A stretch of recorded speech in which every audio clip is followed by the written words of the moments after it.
Okay, that was the question paper जो कि अभी रिसेंटली आपका एक फुल लेंथ टेस्ट ऑर्गेनाइज किया गया था। तो ये वीडियो उसी टेस्ट के सॉल्यूशंस के बारे में है कि क्या क्या आपने अपनी गलती की हैं, क्योंकि कॉपी चेक हो गई है। मोर प्रोबेबली कल या परसों तक आपको कॉपी मिल जाएगी आपकी। बट नंबर कितना पाए, क्या पाए, नंबर क्यों कम मिला, ये तो आपको खुद ही टेस्ट पेपर देख के आपको पता चल जाएगा जो आपने सॉल्व किया है या ड्राइंग बनाई है। कुछ में कमेंट्स लिखे गए हैं कि क्या गलती की है आपने, बट गलती जब तक करेंगे नहीं तब तक समझ में आएगी नहीं कि गलती क्या कहाँ हो रही है, क्यों हो रही है। तो इस वीडियो में हम उन्हीं गलतियों के बारे में बताएंगे कि क्या गलती आप कर रहे हो और कैसे उस गलती को सुधारा जा सकता है या उसको कम किया जा सकता है। तो स्टार्टिंग में कुछ चीज़ें बता देते हैं कि जैसे कुछ बच्चे हैं जिनका 50+ मार्क्स आए हैं, तो उनको और कॉन्फिडेंट होने की ज़रूरत नहीं है कि मेरी तैयारी हो गई है, क्योंकि जो भी मार्किंग आपको मिली है उसमें डिफ़र करेगा। सेमेस्टर में जो भी कॉपी चेक होगी उसमें ज़्यादा तो नहीं मिलेगा, जितना दिया गया उससे ज़्यादा तो नहीं मिलेगा, कम ही मिलेगा। वो बताए भी थे कि हर एग्ज़ामिनर की अलग अलग व्यू होता है कॉपी चेक करने का इंजीनियरिंग ड्राइंग का। मैंने अपनी व्यू के हिसाब से कॉपी चेक की है। जो भी जितना मार्क्स पाया है 50+ वालों को मोस्ट प्रोबेबली 5-6 नंबर का या 7-8 नंबर, मैक्सिमम 7-8 नंबर का डिफ़र मिल सकता है सेमेस्टर में, अगर कॉपी उस लेवल की चेक हुई। तो जब पेपर इजी आ गया या हार्ड आ गया वो डिपेंड करता है कि पेपर किस लेवल का आ रहा है। बट जो मार्किंग की गई वो मार्किंग इसी प्रकार से होती है, और जो भी डिफरेंस आएगा वो 7-8 नंबर, मैक्सिमम से मैक्सिमम 7-8 नंबर का डिफरेंस आएगा। तो 50+ वालों को ओवर कॉन्फिडेंट नहीं होना है। ये आपकी कॉपी, आपका नंबर बहुत अच्छा आया है तो हम ड्राइंग की प्रैक्टिस करना छोड़ देंगे या ड्राइंग को साइड कर सकते हैं अभी के लिए। साइड तो आप ड्राइंग को जब तक पेपर नहीं हो सकता तब तक नहीं कर सकते हो। अगर आप साइड किए तो फिर आप उतने उतने परसेंट के हिसाब से फिर पीछे चलते जाओगे। तो साइड नहीं करना है। हाँ, आप कम कर सकते हो 50+ वाले थोड़ा। अब अदर सब्जेक्ट्स में भी जिसमें आपको दिक्कत आ रही है उसमें देख सकते हो, लेकिन प्रैक्टिस बंद ना करिएगा, क्योंकि फिर प्रैक्टिस बंद कर जाओगे तो फिर आपको फिर से ज़ीरो से स्टार्ट करना पड़ेगा। और दूसरी बात उनके लिए कहना चाहते हैं जो 40 से 50 के बीच में आए हुए हैं, आपकी भी परफॉर्मेंस बढ़िया है। जो भी गलतियां हुई हैं, जितनी कॉपी मैंने चेक की हैं, गलतियां ज़्यादातर जो हुई हैं वो छोटी मोटी गलतियां हुई हैं। छोटी मोटी गलतियां नहीं कहलाएंगी, आपके लैंग्वेज में छोटी मोटी गलतियां हैं, but in the language of engineering drawing वो गलतियां छोटी नहीं हैं। ठीक है, आप उसको छोटी गलती नहीं ले सकते। तो उनको भी मेहनत कीजिए। जो गलतियां आपको बताई जा रही हैं या जो आपको इस वीडियो के सॉल्यूशन से माध्यम से बताया जाएगा, उसमें देखिए आपने क्या ड्राइंग बनाई है, उसमें क्या गलतियाँ हुई हैं, क्योंकि ज़्यादातर जो गलतियाँ हुई हैं वो नेग्लिजिबल हैं, बट इतनी भी नेग्लिजिबल नहीं है कि आपकी मार्किंग पे इफेक्ट ना करे। ठीक है, दूसरी बात कुछ टिप्स देना चाहेंगे। कॉपी चेक करने के दौरान बहुत सारी चीज़ें पता चली आपके बारे में, क्योंकि ड्राइंग ऐसा सब्जेक्ट है जिसमें आप विदाउट कम्युनिकेशन आप अपने ड्राइंग के थ्रू एग्जामिनर को या टीचर को बता सकते हो कि हमारी परसेप्शन क्या है, चीज़ों को देखने का नज़रिया क्या है। तो उन्हीं चीज़ों में से कुछ टिप्स हैं जो आपको देना चाहेंगे, ले लेंगे अच्छी बात रहेगी। हो सकता है इस टिप्स के माध्यम से आप अच्छा स्कोर कर पाएँ। पहली टिप्स ये है कि जितना कम हो सके रबड़ का यूज़ कम कीजिए, जितना कम हो सके। क्योंकि आप लोग रबड़िंग करते करते ना चार्ट पेपर काला कर डाल रहे हो, वो इम्प्रेशन पड़ रहा है वो अलग सी बात है। तो रबड़ अब आपके दूसरी जो सबसे इम्पोर्टेंट काम यही होगा कि आप रबड़ यूज़ करना कम करो। जितना रबड़ यूज़ करना कम करोगे उतनी ड्राइंग साफ़ बनेगी, ठीक है। और अगर रबड़ कम यूज़ करोगे तो इससे क्या होगा, कॉन्फिडेंट लेवल बढ़ेगा चीज़ों के प्रति। आप जो भी बनाओगे कॉन्फिडेंट होके बनाओगे, एक बार में बनाओगे सही बनाओगे। ट्राई करो कि रबड़ कम करें यूज़ करना। दूसरा, क्लीननेस पे ध्यान दीजिए।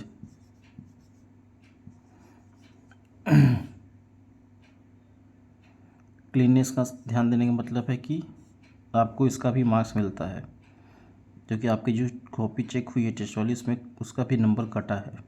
अगर आप सही से नहीं बनाए हो, 7 नंबर का क्वेश्चन है तो किसी में 4, किसी में 5 ऐसा करके दिया गया है, तो इसके भी नंबर काटे गए हैं। ये रियलाइज़ कराने के लिए आपको कि हाँ, इसकी भी प्राथमिकता है। साफ चार्ट ड्राइंग बनाने की भी प्राथमिकता मिलती है आपको। तीसरा, आप लाइंस के बारे में जानकारी तो रख रहे हो लेकिन उसका यूज़ नहीं कर रहे हो।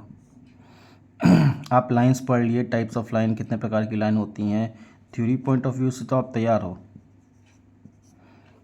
बट जो प्रैक्टिकल पॉइंट है, कहाँ पे कौन सी लाइन यूज़ करनी है, वो आपका ज़्यादातर गलत ही हो रहा है।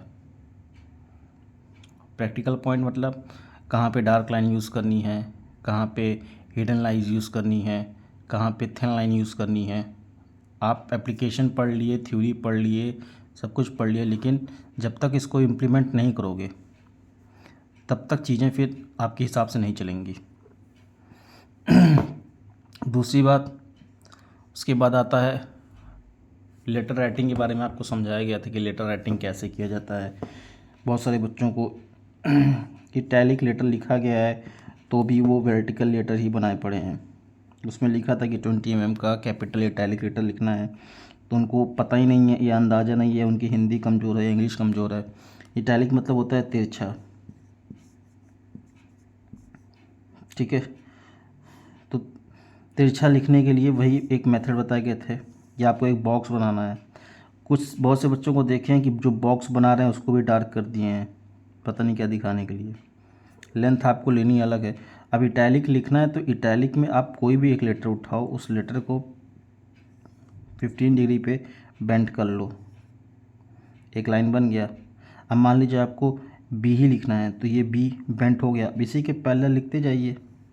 अब सबको लिखने की ज़रूरत थोड़ी ना है कि आप सबको बेंट करो, सबका एंगल नापो। हाँ, इंक्लाइंड आपका दिखना चाहिए, ठीक है। आप कितना इंक्लाइंड कर रहे हो ये दिखना चाहिए। तो मेन मुद्दा यही है कि इटैलिक लेटर और कैपिटल लेटर में फ़र्क समझ में आना चाहिए एग्ज़ामिनर को। अगर इटैलिक लिखने को बोला है तो आप उस डेप्थ का बॉक्स बनाओ और उस बॉक्स में जो भी बोल रहा है कोई भी एक कैपिटल लेटर। अब ये भी जो एंगल लेना है वो 15 डिग्री ये हल्के लाइन से लेना है, उसको दिखना नहीं चाहिए। और उसके बाद कोई भी एक लेटर लिख लीजिए जो भी लिखने के लिए, जैसे इसमें ऑल इज़ वेल लिखने को बोला था तो ए लिख लो बेंड करके, दिखना चाहिए।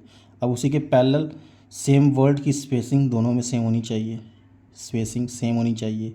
हम कभी नहीं बोलेंगे कि नाप के बनाइए, स्पेसिंग सेम होनी चाहिए। दो वर्ड्स के बीच का डिफरेंस या स्पेसिंग वो भी सेम होनी चाहिए।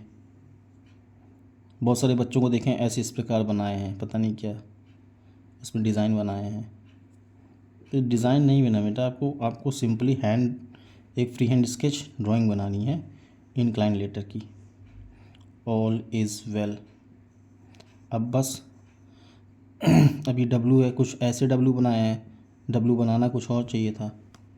एक को तो देखें वो अलग है जो डब्लू बनाया है, पता नहीं इसको कैसे डब्लू समझ में आया, ये डब्लू बनाया है। तो एक बार देख लीजिए, अगर आपको दिक्कत आ रही है लेटर राइटिंग में तो किताब खोल के, आपके पास किताब है, किताब खोल के एक बार चेक कर लीजिए कि डब्लू कैसे बनाया गया है या ई कैसे बनाया गया है या एम कैसे बनाया गया है। मुश्किल से मुश्किल 5 मिनट लगेगा, एक बार प्रैक्टिस करने की ज़रूरत है, उसके बाद आप कीजिए यूज़, ठीक है। तो ये कुछ चीज़ें थी जिसके बारे में आपको ड्राइंग बनाते समय दिमाग में उस चीज़ें होनी चाहिए कि हाँ हमको इस सब चीज़ों पे ध्यान दे के ही आगे ड्राइंग बनाना है। कॉन्फिडेंट बहुत ज़्यादा होने की ज़रूरत नहीं है। एक्सपेक्टेशंस कि हम पूरा बना के आए तो हमको पूरा नंबर मिल जाएगा, इसकी तो मत ही रखिएगा। क्योंकि BTOP कोई भी यूनिवर्सिटी है, आप जितना एक्सपेक्टेशन रखते हो, एक्सपेक्टेशंस वैसे तो किसी से रखना ही नहीं चाहिए, बट अगर रख रहे हो तो पॉजिटिव एक्सपेक्टेशन रखो कि हाँ पूरा करके आए हैं तो 40+ मार्क्स मिल सकते हैं। अब बात करते हैं स्टार्टिंग से क्वेश्चन नंबर 1 की। इस क्वेश्चन की बात करते हैं। इसका फ्रंट व्यू, साइड व्यू और प्लान बनाने के लिए बोला था, ठीक है। अब इसको बोला था किसमें, थर्ड एंगल प्रोजेक्शन में बनाने के लिए। तो कुछ ने तो मतलब ज़्यादातर लोग थर्ड पे ही बनाए, लेकिन एक आध को देखे हैं वो फर्स्ट पे भी बना डाले हैं। जिसमें बोला जाए उसमें बनाइए, ज़्यादा दिमाग लगाने की भी ज़रूरत नहीं होती है। अब बात बनाए, एक ओवर व्यू दे सकते हैं कि फ्रंट व्यू कैसा बनेगा आपका या टॉप व्यू कैसा बनेगा। तो टॉप व्यू तो आपको दिख रहा होगा कि टॉप व्यू जो बनेगा वो मोस्ट प्रोबेबली एक बार बना के देख लेते हैं कैसा बनेगा। इस प्रकार से अब लेंथ आप लोग देख लीजिएगा क्या लेंथ ले रहे हो, ठीक है। इधर से 50 का है, 10 का लेके चले, इधर से भी 10 लेंगे, ये बनेगा, ये तो दिखेगा ऊपर से, ठीक है। नीचे का भी पोर्शन देखना है और ये इंक्लाइंड है। अब इंक्लाइंड कहाँ तक किया गया है वो देखना होगा। अभी 35 का बोला है, 60 का है, मतलब 15 का इंक्लाइंड है। मतलब आपको इस एज से 15 पे रुक जाना है और इंक्लाइंड के बाद ये भी यहाँ पे इंक्लाइंड है 25 का, मतलब यहाँ से 25 के बाद आपको इतना घुमा देना है। तो इस प्रकार से मेरे ख्याल से यही बन के आना चाहिए आपका। अगर इस हिसाब से बनाए होंगे तो ठीक ही है आपका। Top view third angle projection पे बनाए हैं और टॉप व्यू इस प्रकार से बन के आया है। अब उसके बाद हम लोग को बनाना है फ्रंट व्यू। फ्रंट व्यू कुछ दिया नहीं था एरो, हम इधर से मान के चलेंगे कि ये फ्रंट व्यू है, ठीक है, जिधर तीर लगा हुआ है। सारे एजेस से प्रोजेक्शन डालेंगे। आप प्रोजेक्शन डाल भी नहीं रहे हो, पता नहीं क्यों प्रोजेक्शन नहीं डाल रहे हो। इतना चीज़ें बताई गई कि विदाउट प्रोजेक्शन आप ड्राइंग बना ही नहीं सकते। अच्छा, कुछ का देखें हैं जो ड्राइंग बनाने के बाद प्रोजेक्शन डाल रहे हैं, मतलब सिखाए हम ही हैं कि कैसे बेवकूफ़ बनाया जाता है और वो हम ही को बेवकूफ़ बनाए पड़े हैं। तो इसका ध्यान दें कि आप किसके सामने क्या बना रहे हो। मतलब सिखाए हम हैं कि कैसे बेवकूफ़ बनाना, और हम ही को लगे हैं बेवकूफ़ बनाने कि सर नंबर दे देंगे। सर तो नंबर दे ही देंगे कुछ ना कुछ, लेकिन तुमको जो मेरे नंबर लेना है वो कहाँ से लेना है वो देखो। मान लीजिए इस प्रकार से प्रोजेक्शन लाइन हम बनाए।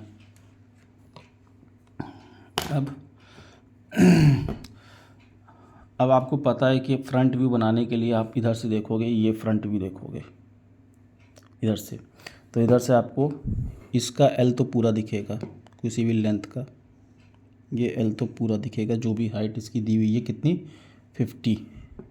50 और 60 का पूरा दिखेगा यहाँ तक। ये देख लो 50 और 60 का, ये 50 है, ये 60 का पूरा दिखेगा। उसके बाद 60 के बाद आपको और नीचे आना है, 15 का है तो 50 में से 15 है मतलब 35 नीचे आओगे इतना, फिर 15 का डालना है ब्रेक लाइन पूरा यहाँ तक। ये अब यहाँ पे ये देख रहे हो कि ये इंक्लाइंड एज दिया हुआ है, ये इंक्लाइंड, तो इसका भी इंक्लाइंड आप फ्रंट व्यू से देखने पे ये दिखेगा, ठीक है। उसके बाद आपका ये इंक्लाइंड एंगल दिया हुआ है, इंक्लिनेशन किया गया है यहाँ से, तो इतना दूर तो आपको आगे आना ही पड़ेगा। कितना दूर, इतना दूर तो आना ही पड़ेगा आपको आगे। उसके बाद इसको पूरा तो नहीं मिला सकते, यहीं तक किया गया तो यहाँ तक मिलाएंगे।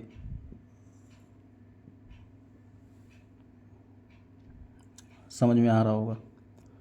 प्रोजेक्शन लाइन का यूज़ देखो, अगर ना बनाते तो हम गैस ही नहीं कर पाते कि कहाँ तक हमको डालना है। उसके बाद ये पीछे का स्लॉट है तो इस पे भी हिडन लाइन आएगी। यही बहुत सारे बच्चों ने गलती की कि हिडन लाइन ही नहीं डाली है यहाँ पे। और देख लो और कुछ दिख सकता है, मेरे ख्याल से तो इतना ही है, इससे आगे आप कुछ नहीं कर सकते। तो इस प्रकार से फ्रंट व्यू और टॉप व्यू मेरा बन के रेडी हो जाएगा। और आपको पता है कि फ्रंट व्यू के जस्ट बगल में टॉप व्यू बनता है, तो फिर वही चीज़ें करना है आपको, लाइन ड्रॉ करके 45 डिग्री की और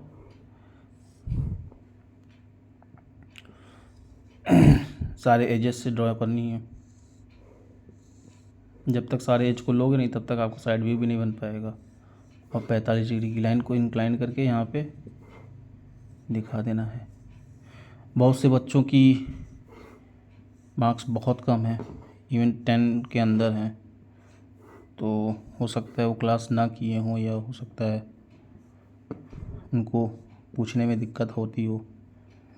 तो ये वही बच्चे होंगे जिनको दिक्कत आ रही होगी पूछने में, ठीक है, क्योंकि बहुत से बच्चे पूछ भी रहे थे क्वेश्चन और बहुत से बच्चे आंसर भी दे रहे थे, पूछने पे दिखाते भी थे। तो हो सकता है उनको प्रॉब्लम आ रही हो, लेकिन वो उनकी बात की बात है। अब वो नहीं पूछे तो उनकी गलती है, मेरी गलती तो है नहीं। तो सबको ओपनली बोले थे कि आपको जो भी दिक्कत आएगी बता दीजिएगा। इसका भी एक और साइड व्यू को बना देते हैं। साइड व्यू आप जब देखोगे तो बनाओगे तो साइड व्यू में आपको ये पूरा तो दिखेगा ही दिखेगा, क्योंकि ये इंक्लाइंड है और इसका ये जो व्यू आ रहा है ये तो पूरा इंक्लाइंड दिखेगा ही दिखेगा आपको। प्लस ये पीछे का दिखेगा, ये 3 तो आपको दिखने ही दिखने हैं।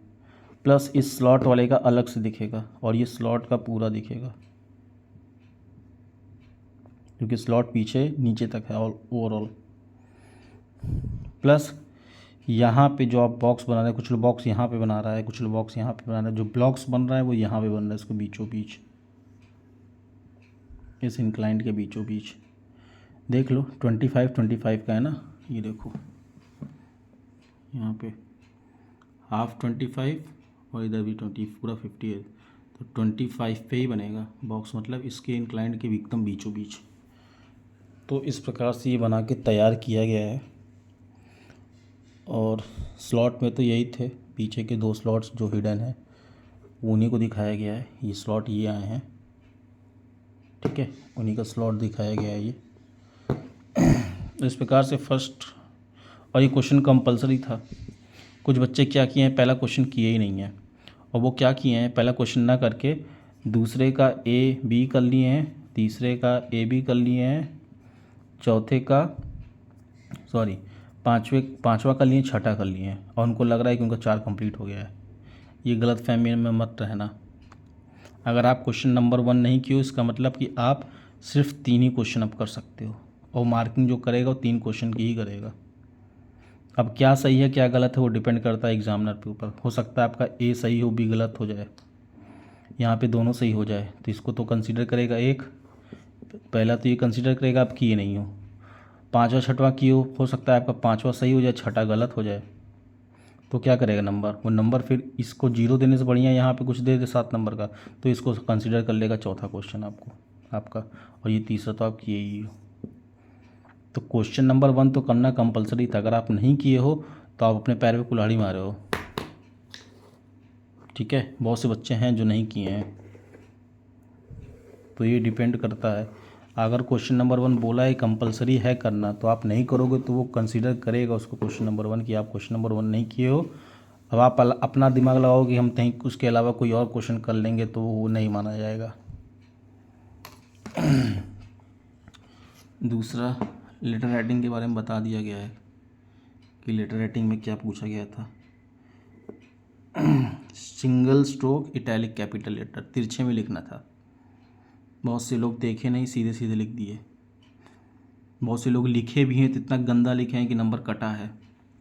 7 नंबर का क्वेश्चन में 4 नंबर, 3 नंबर, ठीक है, 2 नंबर तक का भी दिए हैं, ठीक है। जो अच्छा लिखा उसको 7 भी दिए हैं। तो प्रैक्टिस के ऊपर डिपेंड है। ये सिंबलिक था, सिंबलिक रिप्रेजेंटेशन। लिक्विड को कैसे दिखाया जाता है, तो लिक्विड को ऐसे दिखाया जाता है। ये तो सब लोग कोई कर ही लेगा। नेक्स्ट आता है आपका large break line. Large break line ऐसे दिखाया जाता है बेटा, कुछ बच्चे ऐसे दिखाए हैं, इतना ही दिखाए हैं, पता नहीं क्यों। ये कौन सी लार्ज ब्रेक लाइन देख लिए, ये लार्ज ब्रेक लाइन नहीं है। लार्ज ब्रेक लाइन में पूरा नीचे डाला जाता है, ठीक है। तो ये लार्ज ब्रेक लाइन इसको कहेंगे। टाइप्स ऑफ लाइन ज़रूर पढ़ लीजिएगा। लैप जॉइंट, ठीक है। 2 प्रकार के जॉइंट होते हैं, एक बट जॉइंट होता है। बट जॉइंट में 2 अगर प्लेट हैं, ठीक है, उन दोनों प्लेट को सामने सामने से जोड़ना with the help of welding. अगर एक साइड से यूज़ किए तो सिंगल बट जॉइंट कहेंगे इसे बोलते हैं single double butt joint. Butt joint मतलब 2 प्लेट्स को उनके हेड टू हेड जोड़ देना, तो ये बट जॉइंट कहलाता है, इसे बोलते हैं बट जॉइंट। और लैप मतलब होता है ओवरलैप, लैपिंग कर देना, एक के ऊपर चढ़ा देना। तो लैप जॉइंट में एक मान लीजिए प्लेट है किसी भी थिकनेस की, दूसरी प्लेट ये है,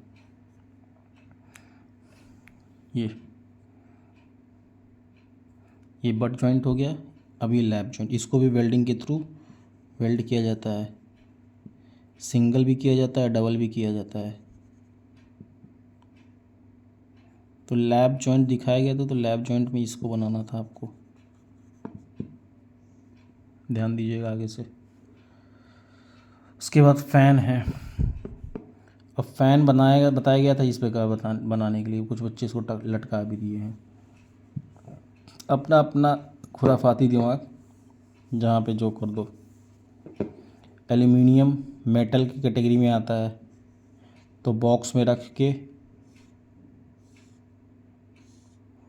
और उसको दिखाना था मेटल की तरह। ये कुछ बच्चे अलग ही बनाए हैं, पता नहीं क्या, हर किताब में हो सकता है अलग अलग दिया हो, ऐसे बना डाले हैं, हो सकता है दिया हो, लेकिन मोस्ट प्रोबेबली इतना ही भी ऐसे ही बनता है। इसके बाद दिया है डायमंड नर्लिंग। डायमंड नर्लिंग आप देखे होगे, ग्रिप कोई भी इंस्ट्रूमेंट अगर देखोगे तो ग्रिप बनाने के लिए डायमंड नर्लिंग की जाती है। अगर आप स्क्राइबर देखे होगे उसमें डायमंड नर्लिंग की गई है। ये मेनली ग्रिप बनाने के लिए होती है कि फिसले ना हाथ से, ठीक है। ये डायमंड्स टाइप के बने रहते हैं, इसलिए इसको डायमंड नर्लिंग की गई है। अब इसको किसी भी चीज़ से अगर जोड़ देंगे तो ये मान लीजिए कोई, अगर आप वर्नियर कैलिपर तो नहीं, लेकिन वो जो भी इंस्ट्रूमेंट होते हैं, स्क्रीवर टाइप का अगर कुछ हो गया या इस प्रकार का कुछ आ गया, ठीक है, तो इसको यहाँ पे हैंड ग्रिप करने के लिए यूज़ की जाती है डायमंड नर्लिंग की। तो वही चीज़ पूछा था, बोला था। नेक्स्ट सेक्शन लाइन बोला था। सेक्शन लाइन बच्चे सेंट्रल एक्सिस लाइन बना के छोड़ दिए हैं, और बताया भी था कि सेक्शन लाइन कैसे बनाई जाती है। जब भी सेक्शन लाइन स्टार्ट करेंगे तो एक मोटी रेखा बनेगी, और जहाँ एंड होगा वो भी मोटी रेखा ही होएगी। ये करना ज़रूरी है सेक्शन लाइन में। This is section line. Section cut करने के लिए यूज़ होता है, दिखाना है अगर आपको कि जहाँ से सेक्शन कट हो रहा है तो सेक्शन लाइन का यूज़ होता है, ठीक है। तो ये चीज़ है। और क्या था next question, what do you mean by representative fraction, right different types of scale. अच्छा हाँ, रिप्रेजेंटेटिव फ्रैक्शन भी लिख तो रहे हैं, लेकिन ढंग की डिफिनीशन याद कर लो क्या होती है। किताब में सब मिल जाएगा, ऐसा नहीं कि विदाउट किताब कुछ पूछा गया है, सब किताब में मिलेगा। बताया भी गया था कि इम्पोर्टेंट है। इसका फॉर्मूला लिख दिया करो, जब भी डेफिनेशन लिखो उसके जस्ट बाद उसका फॉर्मूला लिख दो, ठीक है। जो एक्चुअल ड्राइंग बनाई जाती है वो नीचे बनाई जाती है, या एक्चुअल लेंथ जो बनाई जाती है वो सब करके फॉर्मूला जो भी लिखा जाता है यहाँ पे लिख दीजिए। टाइप्स ऑफ स्केल, बेसिकली कुछ बच्चे क्या किए हैं, 6 टाइप की स्केल होती है, उसी में लार्ज भी घुसड़ दिए हैं, उसी में रिड्यूसिंग भी घुसड़ दिए हैं, सब उसी में घुसड़ दिए हैं। तो आपको अगर 6 टाइप की स्केल लिखनी है तो आप लिखो स्टार्टिंग से कि plain scale, diagonal scale, comparative scale और आइसोमेट्रिक स्केल, कॉर्ड स्केल, और कौन सी एक स्केल, वर्नियर स्केल। ये 6 प्रकार की स्केल होती हैं। इसके अलावा जो लिखना हो या ऊपर से ही लिख दो। Basically there are 3 types of scale, first one is in large scale whose representative fraction is greater than 1, ऐसे करके लिख सकते थे। एक लड़का लिखा है वो पूरा अच्छे से लिखा है, उसको हम पूरा नंबर दिए साथ। This is reduced scale whose representative fraction is less than 1। Third one is plane scale या full scale whose representative fraction is equals to 1. These are basically 3 types of scale, and according to construction of scale there are 6 types of scale. ठीक है, ऐसे करके लिखा जा सकता था। अब वो बात अलग है कि आप थ्योरी नहीं पढ़ रहे होगे। वैसे एक थ्योरी की क्लास हम लेंगे, उसमें जितने भी 5 साल के पेपर्स के जितने भी थ्योरी क्वेश्चन आए उसको एक जगह कलेक्ट करेंगे। नेक्स्ट था, हाँ, सबसे ज़्यादा गलती तो इसमें हुआ है डायगोनल स्केल बनाने में। जब बोला गया है कि 900 मीटर की स्केल बनानी है आपको, तो बच्चे क्या किए हैं, 3 पार्ट में डिवाइड कर दिए, 0, 30, 600 ये किए हैं। ये कौन सा बनाने का तरीका है। अब उसमें ना दिया रहता मैक्सिमम स्केल तो आप करते, जब दिया है कि 900 मीटर दिखना चाहिए, तो जब दिया है 900 मीटर दिखना चाहिए तो आप 900 मीटर बनाओ ना पूरा, उसको 9 भाग में डिवाइड करो। इसमें ये देख के बहुत उनको गुस्सा आया कि इतना ज़्यादा टाइम दिया गया आप लोग को इस चैप्टर पे। 3 3 6 7 8 9 स्केल बनाओ। मार्किंग बताया गया था यहाँ से करना है, और 100 वाली तो ऐसे करो। कुछ बच्चे 1 2 3 4 लिखे पड़े हैं, 300 हो गया यहाँ पे, 300 ऐसे करते हुए 800 तक जाएगा। उसके बाद एक तो बच्चा प्लेन स्केल बना दिया था, जब बताया गया कि इसको कैटेगराइज, इसको तोड़ के बनाना है। अभी 9 है, आप जो भी कैलकुलेशन किए 15 सेंटीमीटर आया मान लीजिए आपका, तो इसको आप कंस्ट्रक्शन करके बनाओ ना। क्या मतलब है कि तो कंस्ट्रक्शन क्यों नहीं बनाया गया, बताया गया था, इसलिए तो बताया गया था। अब इसमें 10 पार्ट करना है तो इसके पहले वाले पार्ट को इसको सीधे सीधे बना रहे हैं। एक बच्चा बनाया है सीधा सीधा, मतलब उसको क्लियर ही नहीं है कि हम क्या बना रहे हैं। तो इसको इससे कॉर्नर से मिलाना है, कॉर्नर टू कॉर्नर मिलाना है, और 10 पार्ट करने, क्योंकि एक एक पार्ट 100 का है। तो यहाँ पे भी 20 40 60 80 100 लिखना चाहिए। कुछ लोग 2 4 6 8 100 लिख, इसका भी नंबर काटे हैं। यहाँ पे भी किए वो कंस्ट्रक्शन, एक 100 का था, मान लीजिए कि 100 वाला मिल रहा था, तो इसको 10 पार्ट में काटोगे इस प्रकार से, पूरा लेंथ जाएगा वहाँ तक। तो यहाँ पे भी मार्किंग नहीं किए हैं जो करना चाहिए था, तो नहीं किए हैं तो नंबर काटे हैं, उसका भी नंबर काटा है। लिखना चाहिए, यहाँ पे बताया गया था कि कहाँ पे कैसे लिखा जाता है। आप 100 मीटर ब्लॉक बना रहे हो तो 100 मीटर पूरा लिखोगे, फिर यहाँ पे 10 मीटर, बीच में RF की वैल्यू लिखनी है जो भी आपको आता है। फिर यहाँ पे हर एक 10 मीटर 1 मीटर में कटा हुआ है तो उसको लिखना है। तो वो सब चीज़ें देखिए। अब देखिए यहाँ पे आप लेटर राइटिंग का भी यूज़ करना है। अब यहाँ पे मीटर कैसे लिखा है, M ऐसे लिखा जाता है, पूरा लिखा जाता है। तो यहाँ पे लेटर राइटिंग इसलिए समझाया गया था, मीटर का कहाँ भी यूज़ करना है, कैसे लिखना है, इसीलिए बताया गया था। कुछ बच्चे, इसमें कहीं बोला भी नहीं है कि कोई ऐसी स्केल बनाई जिसमें डेसीमीटर सेंटीमीटर दिखे। कुछ बच्चे 10 मीटर ना लिख के यहाँ पे डेसीमीटर लिख दिए हैं, यहाँ पे सेंटीमीटर लिखे हुए हैं। क्या मतलब है, जब तक आप क्वेश्चन में बोला नहीं गया है कि, बोला ना कि एक स्केल बनाई जो 790 तक हो सके रीड, अब इसे कहीं बोला है क्या कि मीटर डेसीमीटर सेंटीमीटर बनाइए? नहीं बोला है, बनाओगे तो नंबर काटेगा वो। यहाँ पे आप जब ब्लॉकेज ये हो, ये 100 के लिए हो, इसको 10 भाग में काटे हो, 10-10 का है, तो वैसे ही लिखना चाहिए ना। आप ड्राइंग बना रहे हो और इतनी समझ नहीं है आपको कि स्केल में, कि वो कहीं बोला ही नहीं है तो आप बनाए पड़े हो। 790 मीटर को दिखाना था, इसी में आएगा, नीचे ही आएगा, वो तो मार्किंग हो जाएगी 790 की, लेकिन पहले बनाओ तो। नेक्स्ट था countersunk hole taper surface और what are the different dimensioning techniques. अब बताया गया था कि 2 प्रकार की डायमेंशनिंग टेक्निक्स होती। अच्छा, इसको नहीं भी बताया गया तो पढ़ लो, ये टॉपिक उठा लो, तीसरा चैप्टर जो आपका डायमेंशनिंग टेक्निक्स है उसमें आप पढ़ लो 2 चीज़, मेथड्स ऑफ डायमेंशनिंग और पढ़ना है आपको system of dimensioning.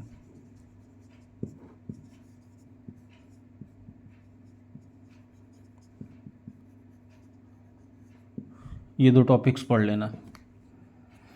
Methods of dimensioning और सिस्टम ऑफ डायमेंशनिंग क्या होती है?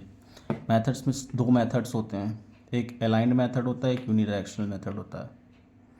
और सिस्टम ऑफ डायमेंशनिंग कितने प्रकार की होती है, ठीक है, तो उसके अंदर 2-4 प्रकार आ जाते हैं, जिसमें एक चेन होता है, एक प्रोग्रेसिव होता है, एक पैरेलल होता है, एक जिगजैग होता है, ऐसे करके आता है। तो इसको देख लेना, इम्पोर्टेंट है।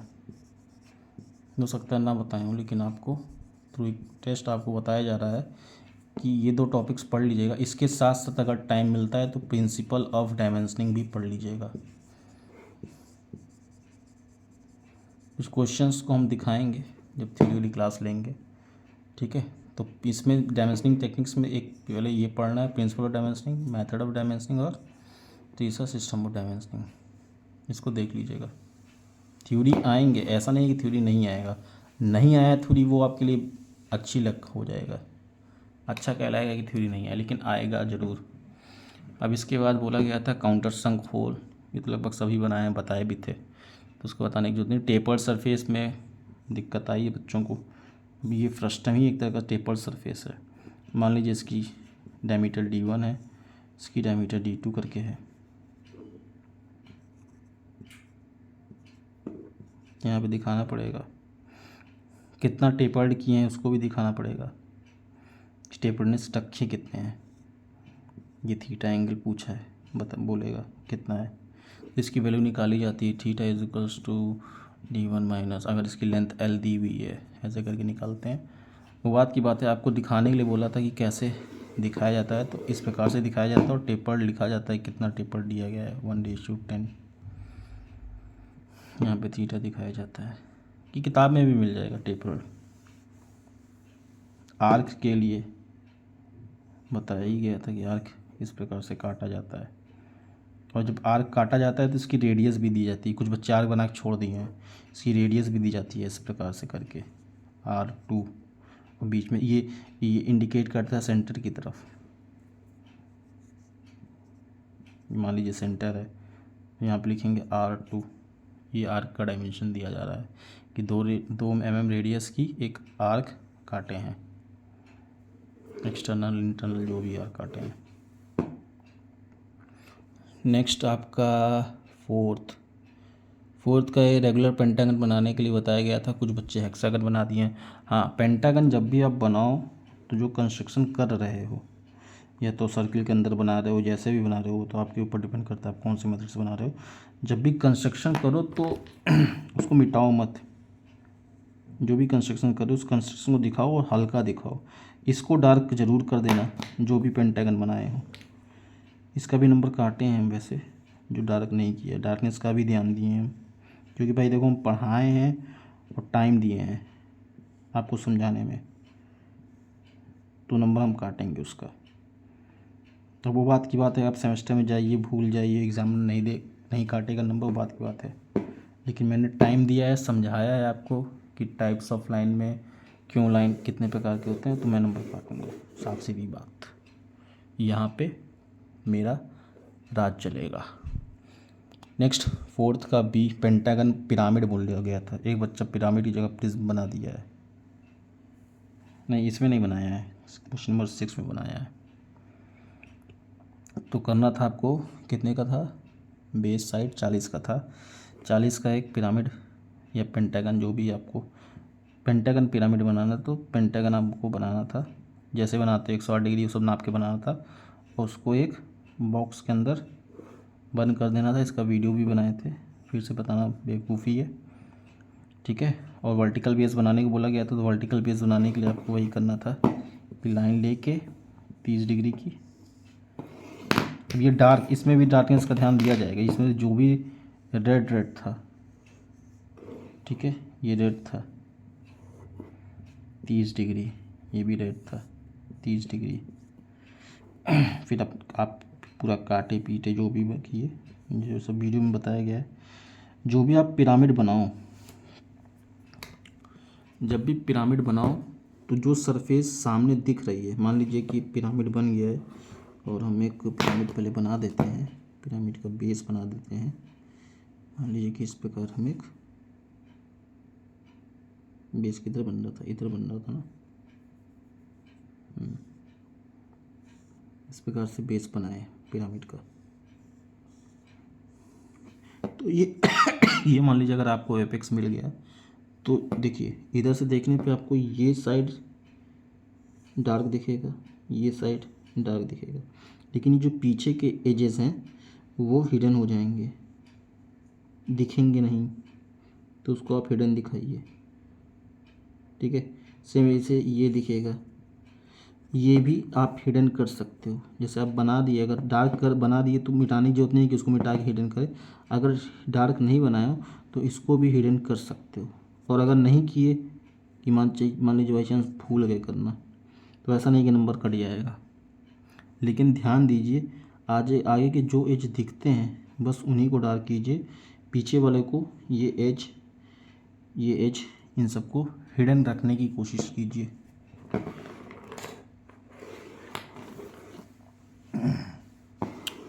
नेक्स्ट क्या था, लाइन का क्वेश्चन था। कुछ बच्चे क्वेश्चन को पढ़े नहीं। थर्ड एंगल प्रोजेक्शन का क्वेश्चन था, बिहाइंड और बिलो करके था, HP ऊपर VP नीचे बनाना था, ठीक है। मतलब कि आपका टॉप व्यू लाइन ऊपर बनेगी, फ्रंट व्यू की लाइन नीचे बनेगी। ये 1.5 सेंटीमीटर का था, ये 2 सेंटीमीटर का था, ऊपर नीचे बनाएंगे।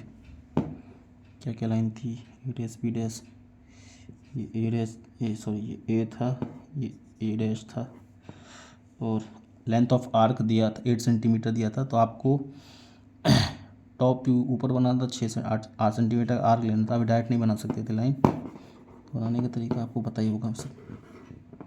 यहाँ से क्या किए थे, यहाँ पे डिस्टेंस लेके 8 सेंटीमीटर का आर्क काटे थे, ये लोकस था एक का, यहाँ तक डाले थे, इसको नीचे भेजे थे। सेम चीज़ यहाँ पे 6 सेंटीमीटर का आर्क लेके काटे होगे, तो इसका आर्क काटे होगे, जिसका यहाँ तक डाले होगे, इसका फिर प्रोजेक्शन डाले होगे। यही किए होगे, और क्या करोगे। उसके फिर आपके पास 9 सेंटीमीटर का ट्रू लेंथ था, उसका भी आर्क काटे होगे, इसका भी आर्क काटे होगे, तो ये आर्क यहीं भी कहीं कट हुआ होगा। तो इस प्रकार से आपको लाइन मिली होंगी। इस टाइप के तो क्वेश्चन करवाए थे आपको, ठीक है। तो बन तो गया ही होगा, बनने में कोई दिक्कत नहीं हुआ होगा। हाँ, कुछ एक चीज़ देखे थे, ये जो लाइन का प्रोजेक्शन लाइन है इसको हल्का रखना है। आप लोग डार्क पता नहीं क्यों वो रखते थे, ये ना इसको हल्का रखना था। ये A है, ये A डैश है, ये हल्की रेखा से रहेगी। आप लोग डार्क किए हो, और जो B वाला मिलाए हो, B वाले को भी डार्क किए हो। मान लीजिए कि B यहाँ मिल रहा है और B डैश यहाँ पे मिल रहा है, तो इसको हल्का ही रखना है बेटा। आप डार्क दिखाए, नंबर फिर कटेगा इस पर। डार्क क्या क्या रहना चाहिए, AB line, A dash B dash line, A dash AB1 line और A डैश B1 लाइन, ये डार्क होनी चाहिए बस, और सब हल्की रहेगी। जो आप मॉडिफिकेशन की हो, ट्रेस भी बनाने के लिए बोला गया, तो ट्रेस वाली लाइन को जब इसे बोलते हैं एक्सटेंडेड लाइन, इसको भी पतली लाइन से ही दिखाते हैं कि फ्रंट व्यू को हम एक्सटेंड किए और इधर टॉप व्यू को एक्सटेंड किए। जहाँ पे कट हुआ फ्रंट व्यू, वो पॉइंट H होगा। हाँ, बहुत से बच्चे यही नहीं भूल गए हैं, कुछ लोग टू लेंथ को ही बढ़ा दिए हैं, बताया गया इतना फॉर्मूला कि फ्रंट व्यू को बढ़ाना है, एक्स वाई पे जहाँ पे भी कट होगा उसे पॉइंट एच देना है, सही टॉप व्यू को बढ़ाना है, जहाँ पे भी कट हो पॉइंट वी देना है। एच, क्योंकि पॉइंट एच फ्रंट व्यू की लाइन पे है तो फ्रंट व्यूज़ की लाइन एच से आपको टॉप व्यू पे परपेंडिकुलर डालना है, जहाँ पे भी टॉप व्यू पे कट होगा वो पॉइंट आपका क्या हो जाएगा, एच टी हो जाएगा, ये एच टी हो जाएगा। और ऐसे ही ये वी वाले पॉइंट टॉप व्यू पे जिससे फ्रंट व्यू पर परपेंडिकुलर डालना है तो ये वही वी पी हो जाएगा, वी टी हो जाएगा। और ये तीनों एक स्ट्रेट लाइन में आनी चाहिए, front view H we T, top view V H T. और ये भी बताया गया था कि एच और एच टी हमेशा स्ट्रेट लाइन पे आनी चाहिए, ऐसे ही वी और वी टी भी हमेशा स्ट्रेट लाइन में आनी चाहिए। तो कुछ बच्चों को क्लियर ही नहीं है, एच पी वी पी लिखे पड़े हैं। जो आपको पता है कि एच है और ये आपकी जा रही है टॉप व्यू की लाइन, तो इससे इस पर परपेंडिकुलर डालोगे ना, तो ये तो पॉइंट एच हो गया, तो ये पॉइंट एच टी हो जाएगा। और ये आपका टॉप व्यू की लाइन है, सॉरी ये टॉप व्यू की लाइन है, तो ये पॉइंट एच हो जाएगा, वी हो जाएगा। टॉप व्यू लाइन को वी हो जाएगा, ये वी टी हो जाएगा। और ये टॉप फ्रंट व्यू की लाइन है, फ्रंट व्यू लाइन ये पॉइंट एच हो जाएगा, इससे इस पर परपेंडिकुलर डालो तो ये एच टी हो जाएगा। तो जो कुछ लोग ट्रेस नहीं बनाया, क्योंकि देखो इसमें 3 चीज़ें पूछी गई थी, एक तो एंगल पूछा गया था, एक तो ड्रॉ करने के लिए बोला गया था, और एक ट्रेस बनाने के लिए बोला गया था। तो एंगल जो भी जब भी बनाओ, जो भी एंगल पूछा है, कुछ बच्चे इसी में अपना पता नहीं क्या दिमाग लगा दिए, इसी में 8 सेंटीमीटर लिख दिए हैं, इधर 6 सेंटीमीटर लिख दिया, इधर 9 लिख दिए, सब डायमेंशन लिख दिए हैं। क्वेश्चन जितना डायमेंशन लिखोगे उतना ज़्यादा क्वेश्चन गलत, उतना ज़्यादा साफ नहीं दिखेगा, उतना बेकार दिखेगा। ये चीज़ें जो हमको दिखनी चाहिए डार्क लाइन वो नहीं दिखेंगी। जब भी रिज़ल्ट जो भी पूछा गया है, आपको लेटर राइटिंग बताया गया है, रिज़ल्ट लिख के थीटा पूछा है थीटा बताइए, फाई पूछा है फाई बताइए, इतना ही पूछा था। ज़्यादा बताने की भी ज़रूरत नहीं है कि अल्फ़ा भी लिख दें हम, बीटा भी लिख दें हम, सब कुछ लिख दें। जो पूछा है बस उतना ही बताइए। थीटा फाई पूछा था, झुकाव कोण पूछा था। ट्रेस नहीं बनाए हो, अगर ये 7 नंबर का कितने 14 नंबर का क्वेश्चन है, ट्रेस नहीं बनाए हो तो हाफ को क्वेश्चन पूरा कटेगा और इसका साथ मिलता है इस प्रकार। अगर आप ट्रेस नहीं बनाए तो आपको 7 ही नंबर लिखा मिला होगा। ये कोई आप एंगल बता दिए जिसका कोई नहीं जरूर थोड़ी है, आप जब तक बनाओगे नहीं तब तक एंगल बता नहीं पाओगे। तो 7 करके हाफ किया गया है। तो जो लोग ट्रेस नहीं बनाए उनको पूरा नंबर नहीं मिला, उनको हाफ ही नंबर मिला गया है, ये ध्यान देना। सबसे मैक्सिमम गलती क्वेश्चन नंबर 6 में हुई है, पता नहीं क्यों। सीधे सीधे लिखा हुआ है कि बता देते हैं, दिखा देते हैं क्या लिखा है। ये क्वेश्चन है, a hexagonal pyramid whose side of base 30 mm and height इतना, साइड ऑफ बेस हाइट दिया हुआ है, lies on its slant face. अब यहाँ पे लाइज लिख दिया है, ग्राउंडेड लिखा रहता तो सब लोग बना ले जाते।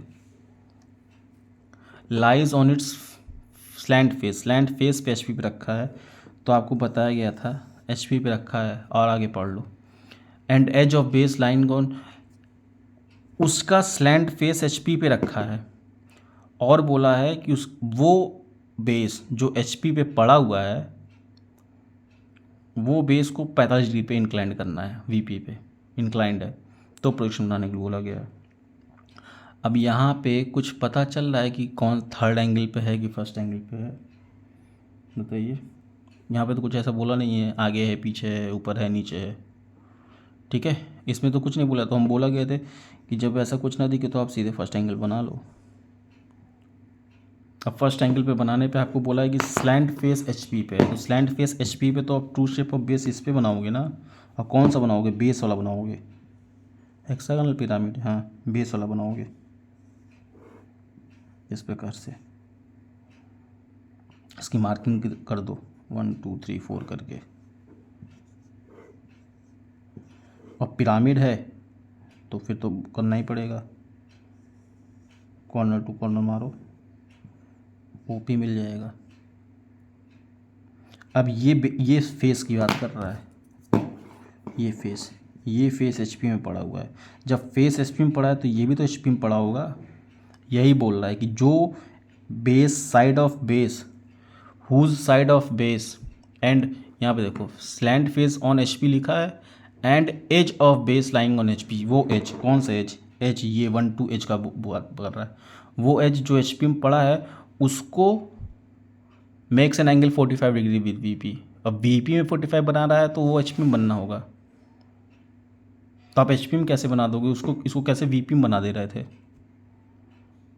अब लाइज लिखा है तो लाइज के लिए फिर आपको प्रोजेक्शन लाइन डालनी पड़ेगी सर। प्रोजेक्शन लाइन ड्रॉ करिए। एन इन एच पी है तो इसको ऐसे बनाइए, X Y X in the base बनेगा। पहले जब भी बोलते हैं कि पहले हल्के हाथ से बना डालो। हाइट देख लेना 55 mm की हाइट होनी चाहिए। एजेस टू एजेस मिला दो, उसके बाद डार्क करो। जब तुमको लग जाएगी सब कुछ मेरा सही बन रहा है तो डार्क करो उसको। फिर डार्क करने में तुमको कोई रोक सकता है, लेकिन पहले ही डार्क बना दोगे फिर मिटाओगे। अच्छा, मिटाते भी इतनी ख़तरनाक तरीके से हो कि चार्ट वार्ट फट जाए। मिटाने का भी एक तरीका होता है, जब बना रहे हो सकता है गलती हो जाए, लेकिन ऐसा मिटाते हो जैसे कि क्लास केजी का बच्चा मिटा रहा है। ये बन गया। अब इस फेस को, इस O12 फेस को, कौन सा फेस? O12 फेस को HP पे लाई कराना था। अभी यहीं पे अगर ग्राउंडेड लिख देते तो आप गिरा देते खट्ट से, तब गिराने में समय नहीं लगता आपको। 1 डैश 2 डैश कर देते और ये लेंथ लेके O डैश की यहाँ पे कट करना तो O डैश यहाँ पे मिलता, तब आप खट्ट से गिरा देते इसको। लेकिन लाई लिख दिया है तो भाई बहुत ख़तरनाक वर्ड आ गया लाई। 1 2 डैश से 4 5 डैश की डिस्टेंस लेके आर कट करो और 4 5 डैश से O डैश की डिस्टेंस लेके दूसरा आर कट करो। इस प्रकार से आपको ये फिर 3 डैश 6 डैश का लेके ड्रॉ कर दो।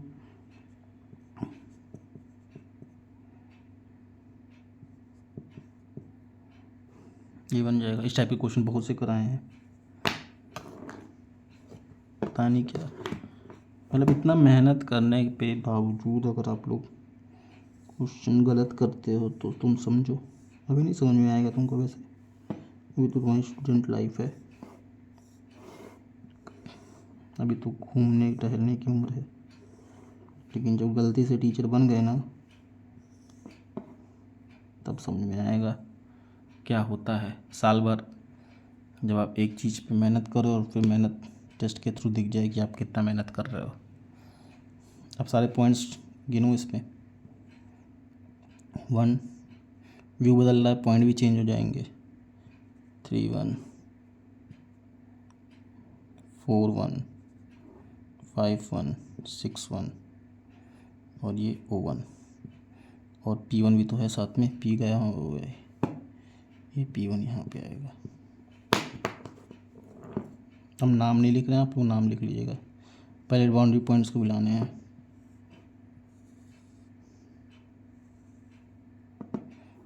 ये पॉइंट अंदर आ रहा है, ये भी अंदर आ रहा है।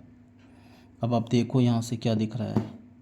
हमको तो O1 2 नहीं दिखेगा, तो मेरा 1 वाला ये है और 2 वाला ये है, तो O1 2 नहीं दिखेगा तो हम इसको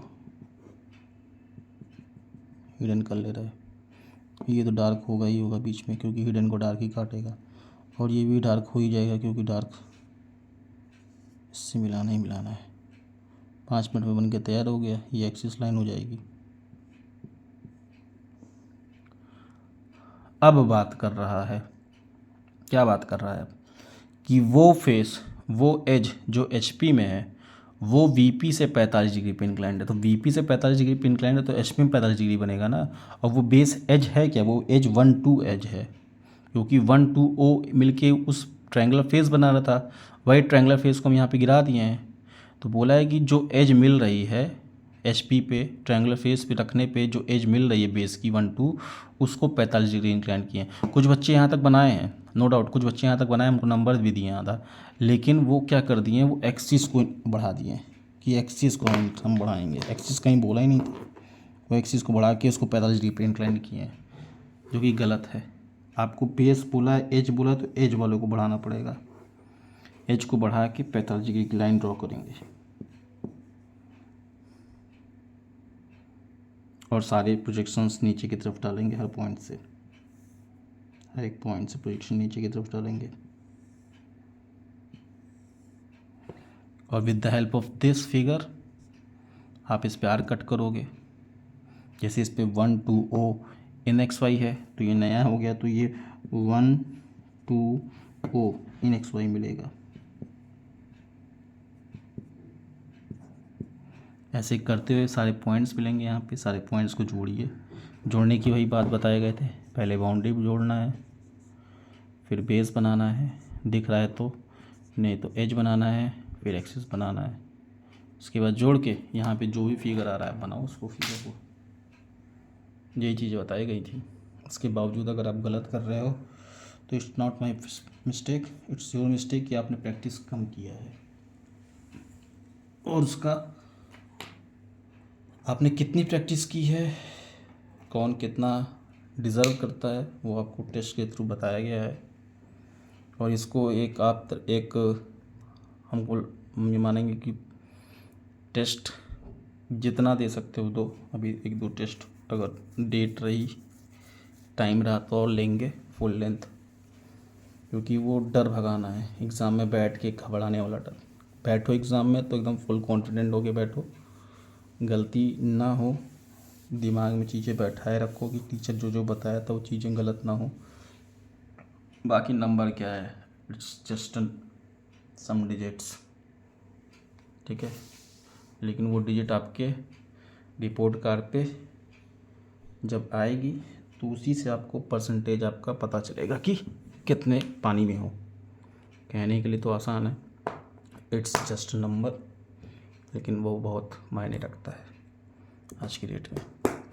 नॉलेज भी होनी चाहिए, नॉलेज के बिना चीज़ें अधूरी हैं, लेकिन ज़्यादा नंबर के पीछे भागना भी नहीं चाहिए। ठीक है, कोई बात नहीं, ठीक है।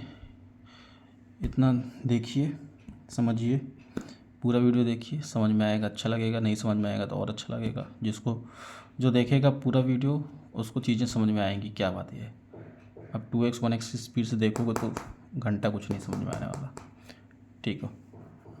अब जो भी नेक्स्ट वीडियो है, एक सर और टेस्ट लिए थे इलेक्ट्रिकल में, एक टेस्ट सर लिए थे, उसका भी पेपर मेरे पास आया है, तो देखते हैं उसको भी किसी दिन सॉल्व करेंगे अगर समय मिला अपने पास तो, क्योंकि मेन टाइम समय का ही है और समय बहुत कीमती है। चलिए।